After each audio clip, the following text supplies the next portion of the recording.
the world doesn't need to start a feminism movement to turn the world upside down. What the world does need to do is to give men a wrong understanding of their identity. Ladies and gentlemen, your hands can't be too busy to welcome with me Ayodele Solomon. There's a huge attack on the masculine tribe, and the Bible says when you strike the shepherd, by default all of the sheep will scatter. The moment you realize that your life is a pipeline for people to do this, it takes a different turn. The way the world works is that oftentimes when we try to solve a problem, we create another problem. If there's going to be a family in the future, we need to pay attention to boys, and this is the work a lot of us now need to begin to do. Wake me up 3 a.m. night, say, Solomon, why is he alive? I'll tell you, my overarching objective in life is to transform the fortune of Africa through 2 things: my voice and the power of technology. Change a man is not an instantaneous one-off activity. It requires a continuous, consistent, constructive engagement. I think a lot of the atrocity that is going on out there in the world right now is because people are bottling in so much. For any kingdom-minded person who's on this call, God will do many things through us if we don't get to take the blame. In my SS2, I was in the bottom 10% in my class. I missed a class and I went to meet the guy and say, please let me borrow your notes, let me write your notes.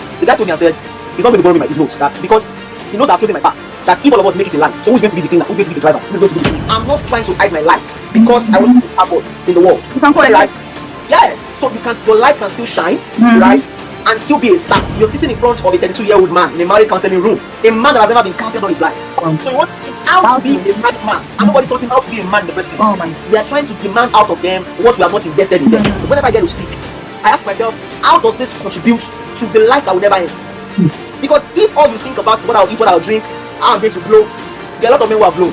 Just ended them. Eternity is the actual long-term plan, which is why the Bible said God has set eternity in our heart. If our focus is on eternity, then obviously we will do things right, we will build right, we will collaborate correctly, we will show up authentically the way God intends for us to show up.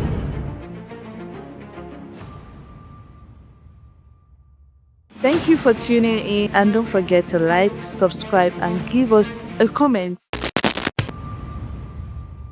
Today, I have with me Solomon Ayodele, the head of innovation in WEMA Bank, corporate transformation, innovation and analytics at WEMA Bank, and an ALAT by WEMA, Nigeria's first fully digital bank. Solomon is a results-driven manager, well-versed in leading teams and driving business transformation, leveraging expertise in building customer-centric technology products. He is a multiple TEDx speaker, TEDx licensee, recipient of the prestigious CBN Next Gen Banker for Trailblazers Under 30, Watch IT Active Citizen Award for Community Service, BG Bank Digital Leadership Award in Nairobi, Future Awards for Activism and Advocacy, and he was recently listed as the top 50 young Africans to look out for. He is an author of 3 books, and his overarching objective in life is to transform the fortune of Africa with his voice and the enabling power of technology. Ladies and gentlemen, your hands can't be too busy to welcome with me Ayodele Solomon to the mountains of influence. Welcome to the mountains of influence. And I was just reading that come it was just, I give you my thing. I was just like, hey, this grammar is it not too much? When the Lord is doing mighty things through you, even we, the spectators will be like, hey, how long will go from bro here? Like, because we all can see that you're a young man. You understand? It shows, but even with all of that, you have achieved so much. And we just want to give you your flowers right now. Because in a world where every young man is looking for a shortcut, obviously you didn't just get here by shortcut. And we're just going to discuss all of that and go in depth so that someone out there can, really find inspiration in doing things the right way, the kingdom minded way. So, our first question is, what does influence mean to you? Very tricky question. Confirm you can still hear me. Yes. Interestingly, the name of my church, the church where I serve, is called Kings, Kingdom Influencers in Nations, Generations, and Systems. And, the word influence is something people throw around because in the day and age of social media now, right, they call people influencers, being able to do whatever you can do to get people to behave a certain way, right? But from my paradigm, my own definition of influence means being able to love God enough that it is reflected in the way you love man. Wow. Right? Because when you think about the entirety of our being as humans, as God made humans, if you want to say what is the summary of a man or the purpose of a man, regardless of I want to be a banker, a podcaster, whatever it is your aspirations are, the purpose of a man is engraved in just that single sentence: loving God, touching man, right? Mm. And a lot of people then touch men through different sources, not God. That is why the Mm. scripture says, whether you're eating or drinking, let it be to the glory of God, right? So my Mm. definition of influence is that you're loving God enough that is reflected in the way you then touch men, right? So when people ask me, if you wake me up 3 a.m. in the night to say life, I'll tell you my overarching objective in life is to transform the fortune of Africa through two things: my voice and Mm. the power of technology. Because I've realized that, for one, whatever I have is not something I sort of worked for. It's a gift, Mm. right? So it's my responsibility to be able to give back that gift to the Mm. one who made me, Wow. right? So influence for me, in summary, is being able to love God enough and then utilize that expression of love to mankind. So whether you're doing that in banking or doing that in fishery or agriculture or a digital creator Mm. or you're a software engineer, whatever it is you're doing, right? My definition of influence is just being able to be that pipeline of God's love extending to mankind. Amazing. Wow, that's so beautiful because I think somewhere in the Bible it also says that whatever that you're doing unto a man, do it as you are doing unto God. And my Yeah. pastor Samadiyemi would always say something like every human being is an extension of God. So what you feel God does not deserve, you should not do it to the fellow human being. And I think that just summarizes everything and it's just so beautiful. So now, I know and we can see from what your bio says, advocacy, activism, even to the point that you're even winning awards in activism and all of that. So now, my question is now, okay, I know about boys' quarters. So, tell us about boys' quarters and how does it tie to your own personal story and your own mountain of influence? Because in this day and age of there are a lot of activism surrounding girls advocacy. You understand? Yeah. So it's not, and I don't think it's just because you're a man, that's why you chose to do it for boys, because as the name connotes boys' quarters. But just give us, what's his backstory? How does it connect to where you are coming from, and how does it connect to your mountain of influence? Okay, so a bit of background. My parents are pastors. Of course, my late mom, before she passed 3 years ago, Oh, and by the my way, she's the condolence. Oh, one behind. hello, mom. Right. So I grew up with four brothers. Well, five of us, five men. So growing up, my parents were what you would call the typical good parents, who had the carrot and the cane. So Mm. would correct you, love, discipline you, Mm. provide, scold you, show you the way of the Lord, teach you, and all of those things, Mm. right? It was clear that those folks had great intentions to raise good children. But despite all of the efforts of my parents, the five of us still got involved in Wow. several things every young man would typically get involved in. Mm. So I carried that burden growing up, because I knew that it was not exactly the fault of my parents. And it was also not the fault of the naive young men who were doing what they were doing, right? So when I left the university, I started writing about men and boys, how the world needs to invest in boys and what have you. So I recall in 2018, I had gone for the convocation of Babcock University, and Mm. the then governor of Ogun State, Ibikunle Amoson, he was presenting the gifts on, you know, best prize in the faculty of arts, it was a lady. Best prize in the faculty of science, it was a lady. Of Wow. engineering, of software engineering, of at some point the man just screamed and said, And then no "What boy. boys? Are there no boys?" And Mm. all of that. This was the year Davido was in Babcock University, and he made a Oh. statement, the governor then, and said, "Boys are just interested in entertainment and just frolicking around girls and all of that." And I recall that it was a very large space and I was at the back. And it was almost like an eureka moment for me to say, Solomon, this is a reminder for your assignments. Mm. And at that phase, I had started working in the bank. I had done 4 years in the bank. I used to work with Standard Bank Group South Africa before I then moved to Stanbic IBTC in Nigeria. So I personally don't believe in activities, right? So I don't even believe in go and start organizations to influence people. Mm. Maybe at some point we're going to talk about that. The world is so engrossed with being founders. Mm. So we're going to have a misguided world where there are a lot of founders and few followers. In Yeah. fact, I want to run a webinar about how to be a follower, because the world is now overwhelmed with the idea of when something comes to my head, let me go and start mine. So people are not thinking, when something comes to my head, how do I look for people doing what is in my mind, support them first, serve them, see it succeed. If I then get to start mine, I can then. At that time, I didn't have any plan of starting NGO because for me, I didn't have any reason to. I had a good job. I had my life going. I was just starting my career. So I wanted minimal distractions. So what I did was in 2018 December, we went to the Special Correctional Center for Boys at Oregun Ikeja. I had written them as Solomon Ayodele, not as any NGO. They wanted to come talk to the boys. So I wrote a couple of my friends to say, see, this is what I'm trying to do.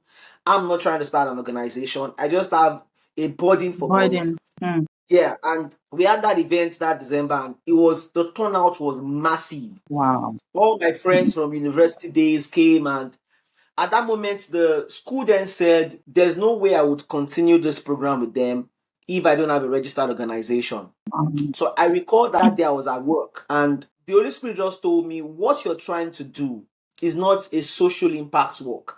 What you're trying to do is almost like a reformation of the mind. That, and the best way to be able to describe it is the way a house is built and there is a boys' quarters behind it, right? In Africa, in the African Yeah. parlance, you take the boys to the boys' quarters, right? Even if they stay in the main building, take them to the boys' quarters first, refine them, reform their mind, then bring them back to the main building for them to be able to add value to themselves, to their immediate family, and to the world at large. And for me, it was clear that Africa is our place of primary assignment, right? So the Boys Quarters Africa thing, it's first of all born out of a personal experience. I know what it feels to raise boys. I know what it feels to be a boy. I know what it feels to then be a man, right? And I know what it feels to do this from a place of I'm not doing this for survival, not because I'm looking for money. I want grant from it. In fact, 80 something percent of the funds we have, invested in Boys Quarters is my personal money, and I do it deliberately to say that for me this is ministry. This is like doing God's work. Back. I don't need to start a church to say I'm doing ministry. In At fact, last week all. Wednesday, we were at Eco Boys High School in Mushin. I left my office at Marina, and about 400 boys, and my team kept saying, "No, Solomon, would you be able to do it?" and all of that. And I told them, I said, the same way you don't tell your pastor to say, "Oh, pastor, will you be able to preach today?" That's the same way I feel, because this is Amazing. for me, it's not just trying to make a lot of noise and get donors to fund me. If I run this for 50 something years, as long as God spares my life and I don't get a dime as support from anybody, I'm not going to feel discouraged. If I get 1 billion USD from anybody, I'm not going to feel extra encouraged, right? The state of my heart is constant, because for me, this is something I'm going to tell God when I see him face, to say, this is the body you have placed in my heart. Yes, it's just being able to convert what the world will call coincidence into pouring my heart into boys. And I've I've I've had such an exhilarating experience doing this in the last 5 years. If you ask me what my big goals will be, I'm hoping sometime in my life I'll be able to leave banking or whatever, consulting or whatever I'll be doing, to solely focus on this. For example, in the coming days, we're trying to build our own homes across different cities in Africa. But as this begins to metamorphose, we're trusting God that it then becomes something major where some of us have to focus on it 101%. That is amazing. That is just so beautiful. If only, and you said something that is so profound, and I think I've heard it from one of my mentors too before. The fact that you have a burden doesn't mean you now have to become a founder. You can always find Yeah. somewhere to serve first, and it even gives you an edge to be able to say like, oh, okay, how do they even do this thing? So that even gives you an insider, understanding of how these things are done. And then, being able to execute on the burden that God has placed on your heart. And even Mountains of Influence podcast, I could see my own story in everything that you just said. It was birthed out of a burden of, okay, there is just a huge gap out there. Which narrative is louder? Because the more people are talking about how it is done out there in the world, And we, the kingdom-minded people, are not talking about how we are doing it and how we are even doing it, in the marketplace. Then the younger ones, who are they listening to? And for the government to have made that kind of statement to say that boys are just interested in this, then, that says a whole lot.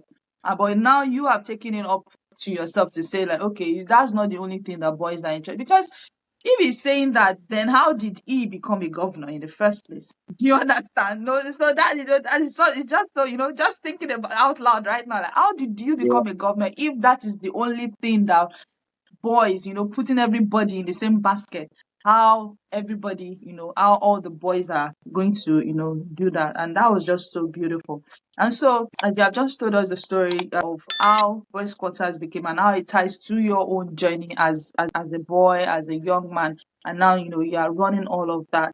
What is your mountain of influence? Which mountain would you say you are standing now? Because there are a lot of places that I can see you right now, but I need to hear it from the horse's mouth. So, yeah, I actually got the question to say what exactly is my mountain for the season where I am now, right? Mm-hmm. I'm going to say family, right?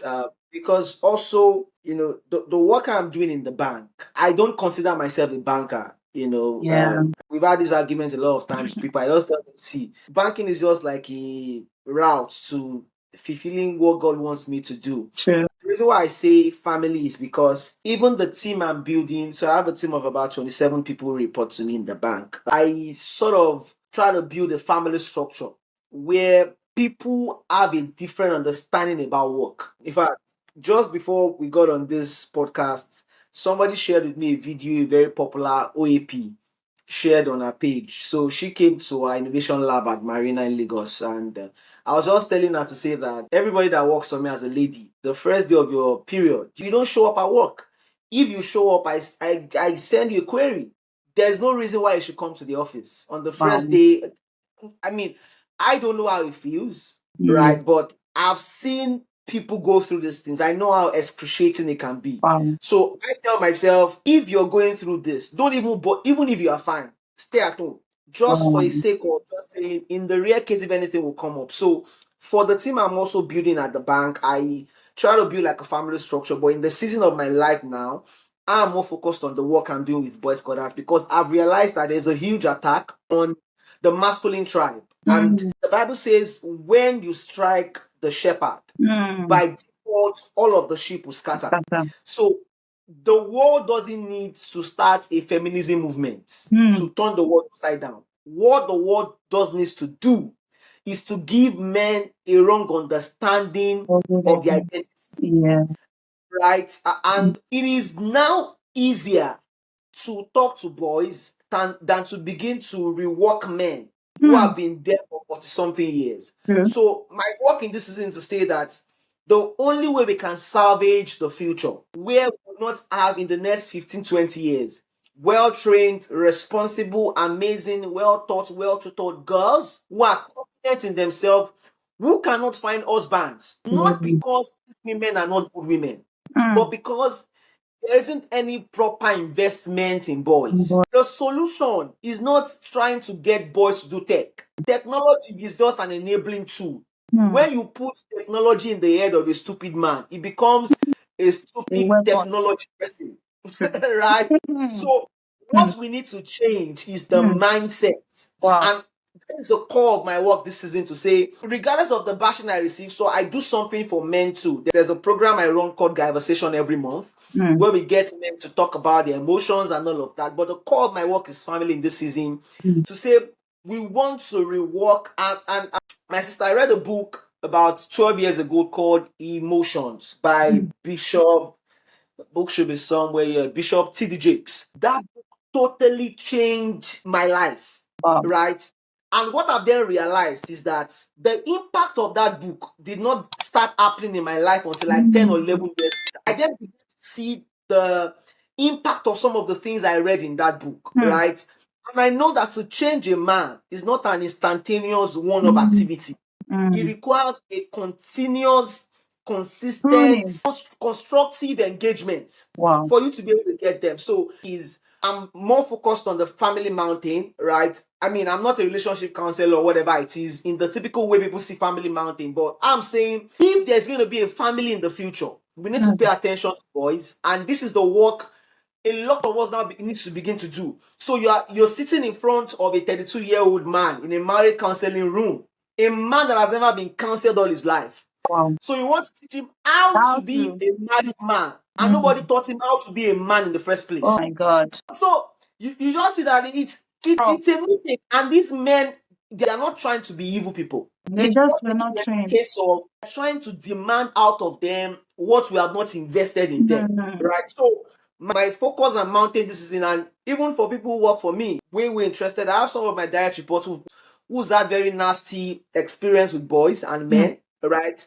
Some of these things sort of just re-echoes to the work I'm doing to say that this is a burden God has placed in my heart, right? To bring to fore this conversation, to engage these boys, to get granular with this conversation and be able to change what the future looks like. Amazing.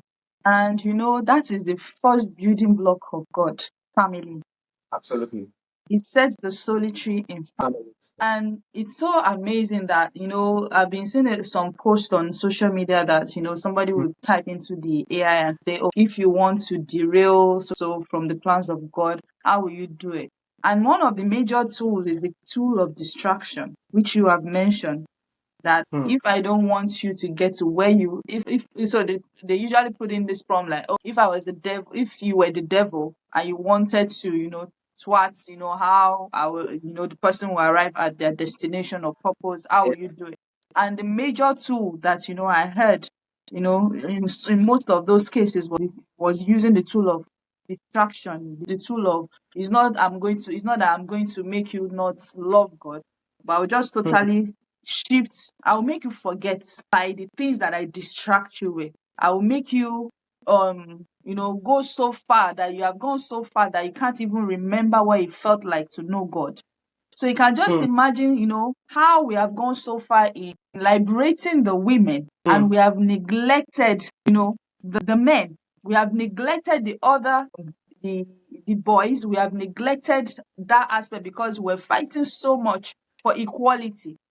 Yeah. And we have Yeah. just totally been distracted by something that is good. It is so good that it has distracted us for so long, and the devil is having a field day because Correct. the major reason why he diverted attention to the girls in the first place was so that he could get at the men. Yeah. And that is just, you know, when you were just saying it, I was just putting the pieces together to say, my God, how did we get this far? Because, you know, like you said, it's yeah, it's you can imagine something you read over 10 years ago just started, you know, having effects on how you Yeah. were, you know, showing up, you know, like what's going through your mind right now with everything I just said. So I think the way the world works is that oftentimes when we try to solve a problem, we create another problem. So we say we want women to be empowered. Let's empower women. We then go to the extreme, right, of saying empowering women enough that men are now then looking to say, Too what is the empowered. intent? Do you understand? And I totally agree with you. And to be very honest, in the work I do, I've seen a lot of men, a lot of women reach out to me to say, why am I trying to start an anti-feminism movement? Why am I trying to emasculate men? Right? And I totally understand that the work is a marathon. It's not a Yeah, sprint. not It's not with something you friends. just start and get off Say that. into. So I think I totally agree with you that, and I'm grateful to God for platforms like this because even for churches, there's a need for us. And I was really glad when I saw on Pastor Nikki Adeyemi's page yesterday where Yeah. she had a set of events So good. with boys. She had the girls edition, she had the boys Boys edition. edition. It so gladdens my heart Yeah. because I know that the intent is from this woman as a son. As a mother, right, you are able to see from a different perspective.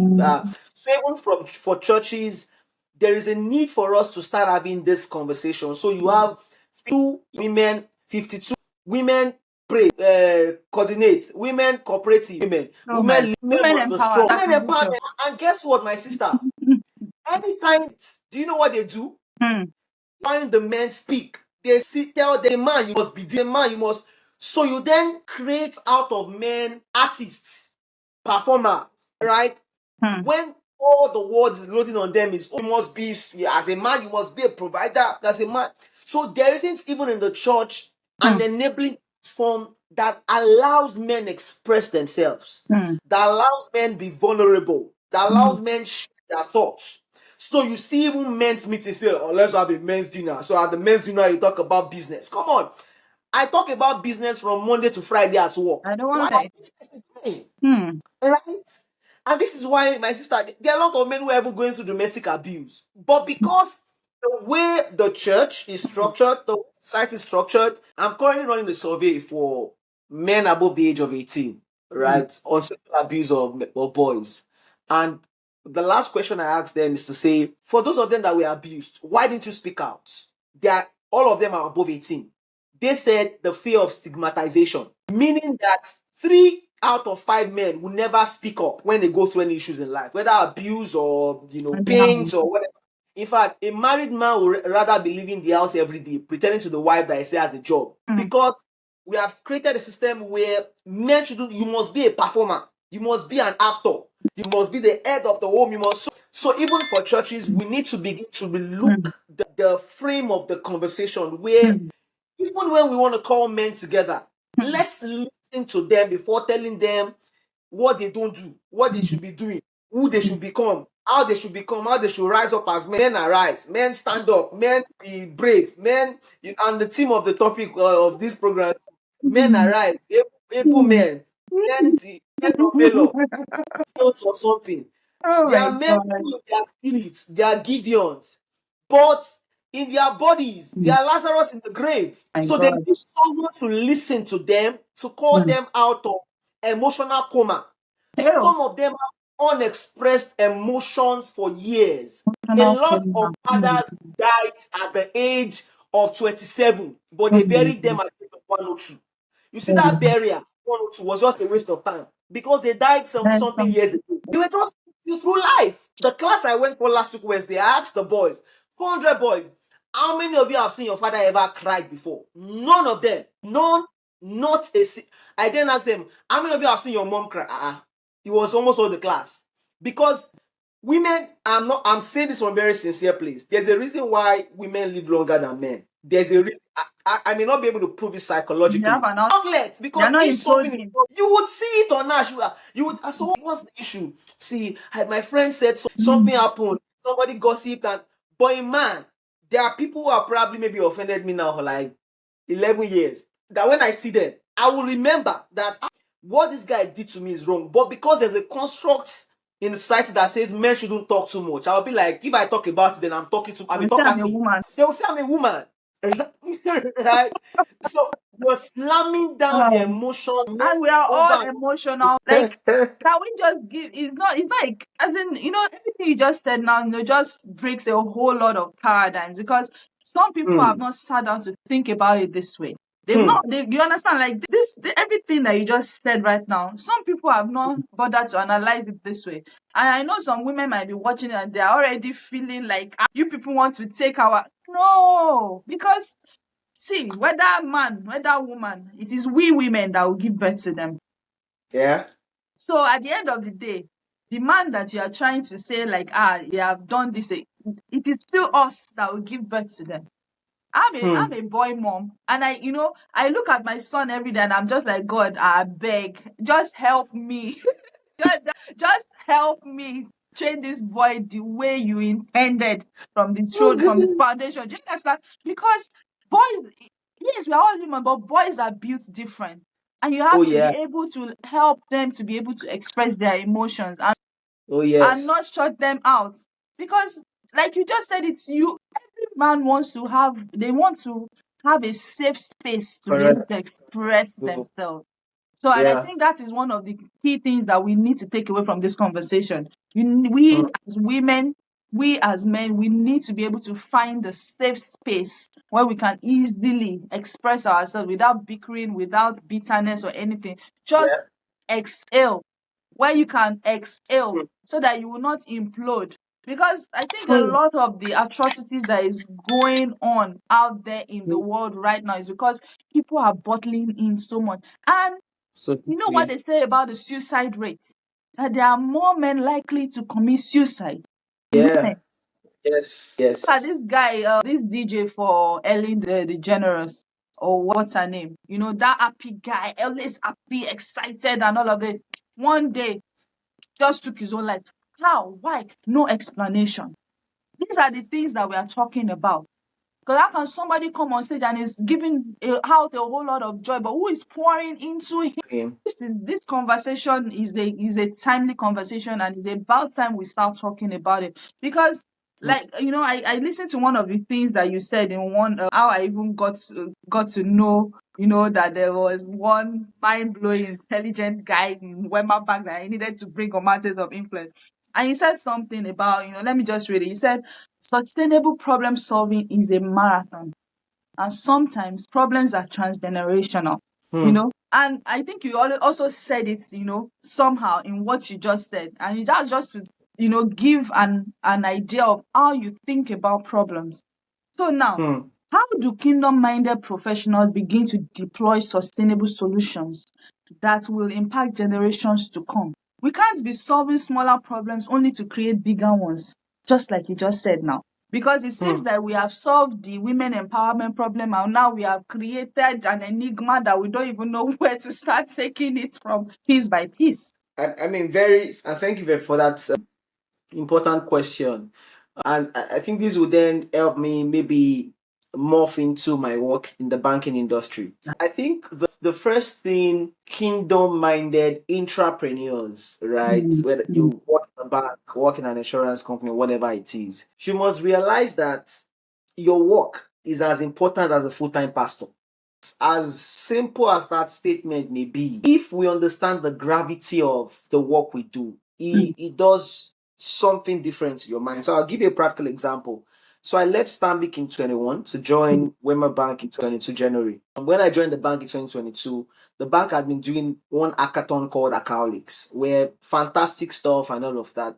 My goal wasn't to come to the bank and break everything down and start something new, right? So I just told my line manager then to say, I think we need to rework the structure of this program we're doing. Let's take it to campuses. What it does for us is that we're able to find young and bright guys. We're able to find hungry young men. And there mm, were a lot of benefits, right? So we started in 2022. We simulated with three schools: Babcock University of Lagos and Federal University of Technology, Akure. Between 22 and 25, Academics has grown to become the largest campus-based ideathon across Africa. And the reason why that has happened, not because I'm an extra fantastic guy or I brought one groundbreaking idea. mhm, The moment you realize that your life is a pipeline for people to do mm, best, it takes a different turn. mm, So, and I'm going to go back to the question. A mentee of mine asked me to say, Solomon, you don't feel perturbed about the industry. You're not even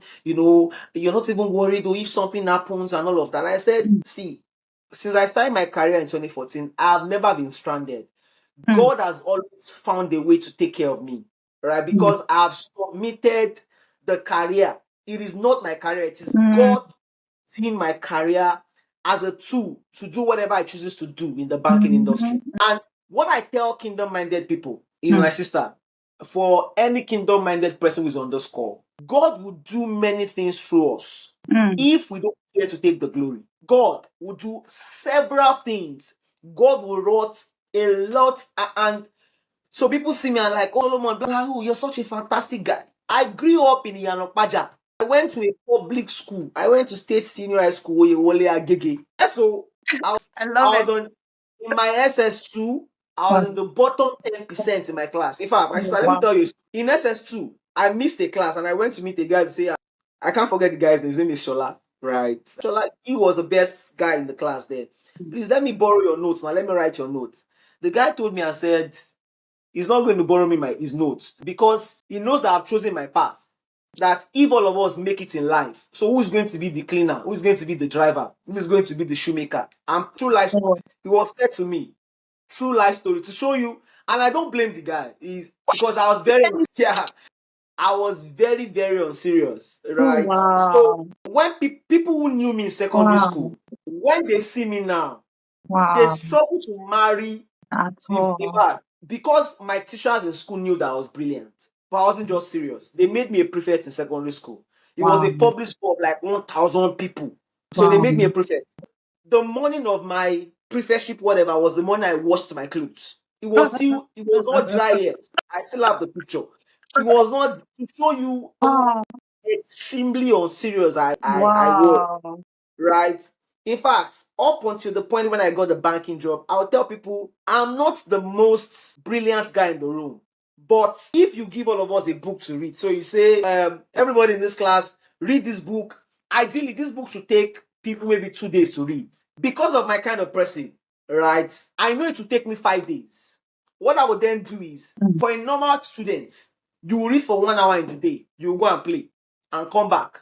Read for another 1 hour. But for me, after everybody has left the class, you will find me burning the extra candle. Because very early in life, I knew that I only had two things: the work of my hand and God. That if God does not find me handworking, I'm a Um, useless man. There's nothing else.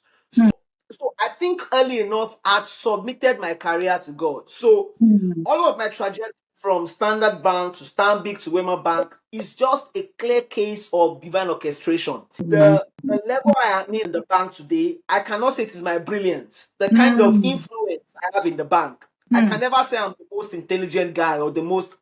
I will never stand anywhere to say that. In fact, people say something sometimes about me, and I'm like, Me. me, I know myself. Me, like me, I Mhm. know myself. Right? So I think the first thing kingdom minded folks need to know is that you need to submit your career to God.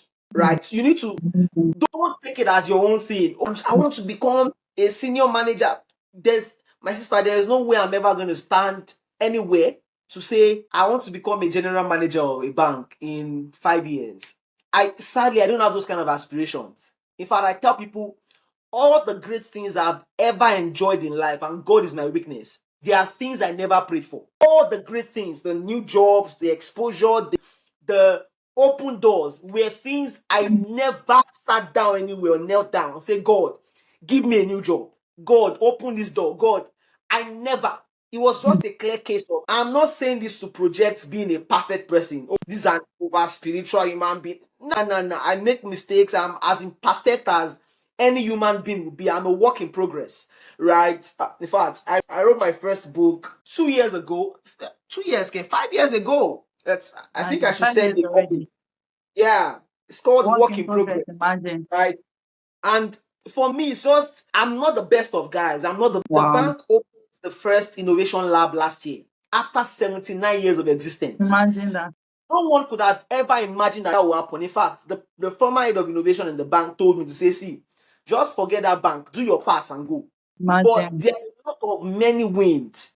If I tell people some of the things we have done in the bank, because I don't say I have done it, that we have done, Mm-hmm. people are not able to marry the brand and the impact we've made in the lives of people, So, right? The way the brand has been deepened. So I'll say, first of all, submit your career to God as a tool in his hands. That's one. Number two, and I think I already mentioned it, there's a lot God wants to do if you don't want to take you the want to glory, be glory. right? Mm. And my sister, me, I'm unapologetic about my faith. Even on LinkedIn, I post about my Mm-hmm. church, I post about my faith, I record videos Mm-hmm. about. In fact, there's a video I posted on LinkedIn 2 weeks ago that went viral about spirituality. That people say, oh, don't spiritualize everything: your business, your career, your job, your marriage, your relationship, your raising. Everything is Everything is spiritual because spiritual. yeah. So I'm unapologetic about my Mm. faith. Interestingly, I work with a Muslim MD, and there's no time we have conversations. I know the guy likes me, and because I project my faith, there's no time we talk and he doesn't say, I know for you as a Christian, this is what you believe in, purpose, but for me as a Muslim, I believe in what they call kadara. What that does for me every now and again is I'm not trying to hide my lights because I want to Mm-hmm. be a star boy in the world. You can Right? coexist. Yes. So your light can still shine, Mm-hmm. right? And still be a star Mm. in a system, in a Babylonic system. Mm. Right? Yeah. So And I think the fundamental thing is not just trying to take the glory. I mean, I know it's a struggle. You want to be the face of things. You want to be, yeah, that's number two. Number three is the final thought is I need people to think about long term. Whenever I want to do anything at my bank, at the bank, at WEMA Bank, the question I ask myself is when the next head of innovation comes, how will the person meet this place? So whether I want to build a product, I want to run an initiative, I want to put out a fund for investment or whatever it is I want to do, I think about what is the long-term plan. It is only, purposeless men that think about their belly and today, right? People who think about what do I eat today, then what happened today. So to create a balance on that, I think about death every now and again. I live my life as today will possibly be the last day. In fact, the way I think about it, if this podcast is my very last outing, I want the world to check it and say, this guy lived. So, my sister, if you call me to come and speak in front of Donald Trump today, the president of the free world, the same way I'm talking, I'm not going to speak more passionately as I'm In speaking. fact, you This is removed your my glass. this is my true self, my best self, my own self. So if there's no stage, put me in front of 5 billion human beings to come. This is the way I'll speak. There's no, so I think about today possibly being my last day. So whatever I get to do, I do it with the same gusto, with the same passion, with the same purpose. So I think eternity, right? So when I'm doing whatever I'm doing, so for example, before I accept an invitation to get to speak, I think about it to say that how does this contribute to eternity? How does this picture? Because if it's about speaking to make money or speaking to for clouds, I know what I'll say on LinkedIn today that will get me 10,000 followers in 2 hours, right? I think about how do I show up for eternity, right? So the point I'm trying to make is for kingdom-minded entrepreneurs, even as an entrepreneur, you need to think about the long term because, and I saw a video this afternoon that sort of changed my life. They said we're having conversations in the womb, and they were saying the first one was saying, "Oh, do you think there's any life after now?" And the other boy said, "Oh, yeah, there's a life after now. That if you're silent enough, you would hear the voice of our mom expecting us." The other child then says, "Oh, there's nothing in that. After now, it is darkness. It is, void and all of that." And, the video guy said something. He said, if there's a life after, why is it that nobody has gone and the person came back to tell us about the life after now? And you see, this is the way eternity looks like. Whatever we're experiencing now is a microscopic part. In fact, it's not, it is so tiny compared to what we're going to experience. So, what I try to do with my life is whenever I get to speak, I ask myself, how does this contribute to the life that will never end? Because if all you think about is what I'll eat, what I'll drink, how I'm going to blow, there are a lot of men who are blown. There are a lot of big people who have made this in life and it just ended there. Right. So it is important for kingdom-minded folks to think about the long term. I know that was a long answer for that very short No, question. that was really comprehensive, And as you were saying, everything, a lot of things was blowing through my mind. And you said the last thing you said was a lot of men are blown. Yes, they blew. To what end? But did they blow to become a knockout or or to become a bazooka or to become a grenade, like there are different ways in which you can blow. So you are blowing to what end? But something that struck me with what you were saying was, we're always talking long term, long term. For most people, definition of long term is, the next 50 years of my life. Or some people can even be, posterity conscious or legacy conscious and think of, okay, what will happen after I am gone? But when you were talking about eternity, it struck me that the long-term plan that God has set originally in our hearts is actually eternity is the actual long-term plan, which Yeah. is why the Bible said God has set eternity in our hearts. And I think that is one thing, that's another thing that we should take away. Long-term plan, when coaches are talking, 5 years, 10 years, those are like micro. When we are talking long term, it is the eternity part of things. It is that longevity, the never ending aspect of our lives. Ending. What are we doing here that would count for that future. And and I think the question was, how do we deploy sustainable solutions to impact generations to come? So if we keep, are you still there? Are you there? Yeah, I'm with you. Okay, that Yes, I am. if our focus is on eternity, then obviously we will do things right, we will build right, we will collaborate correctly, we will show up Yeah. authentically the way God intends for us to show up, and that's the only way we can actually do Mm, things sustainably. Because if you keep pretending to be who you are not, who you've not been called to be, then there is no way that you are going mm, to create sustainable solutions. So, and I think all of those things that you just told us, it's just so profound on many levels. If you can think long term to be eternity, then everything that we mm, do would always, show the quality of what God expects of us. We will not do shoddy jobs. We will show up excellently. We will show up as the best version of what God expects us, of what God has deposited in us, and we'll give our very best at every point in time. And I think that point is in just time. so profound. The religion that taught us that you cannot go to God with suggestion is a dead religion. You will be naive to think any technology advancement is just a coincidence. It is not.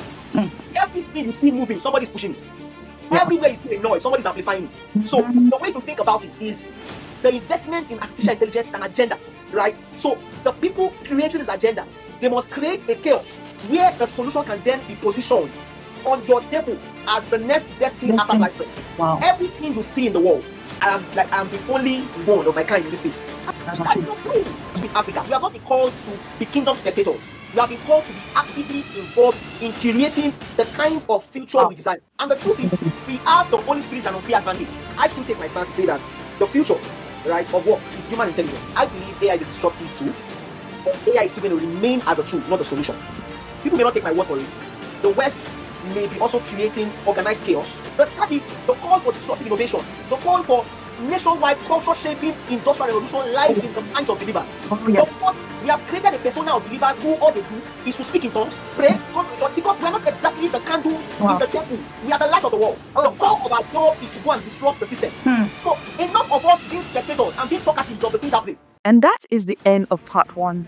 Thank you for watching. Don't forget to like, subscribe, and turn on your notification for this channel so that you will be the first to know when the next part 2 of the episode drops. And until next time, stay blessed and stay on purpose. Here is to the bold visionaries, kingdom-minded disruptors at the forefront of God's end-time agenda. While some may call them crazy, we see a call to dominion mandate. God has empowered us to take territories, solving the world's greatest problems under the power of His glory. This is the Mountains of Influence podcast. Welcome.